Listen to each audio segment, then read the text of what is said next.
কাঁদি শহর তৃণমূল কংগ্রেস কোর কমিটির সদস্য সম্মানীয় সুরজিৎ নায়ক মহাতো উপস্থিত আছেন।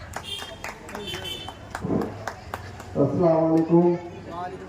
আজকে কাঁদি শহর তৃণমূল সংখ্যালঘু সেলের পক্ষ থেকে যে ইফতারের কিছু আমি বেশি কিছু বলবো না, অল্প টাইম আছে, এরপরে আমাদের তারাবি শুরু হবে।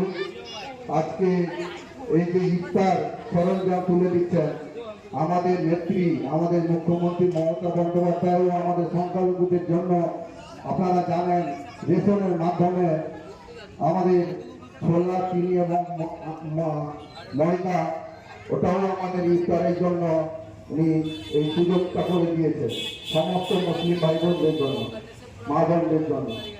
এই জন্য আমি বলবো আমাদের এই নেত্রী এবং আমাদের এই কাঁথি সাংগঠনিক জেলার সভাপতি সম্মানীয় আনোয়ার উদ্দিন সাহেব মহাশয় উপস্থিত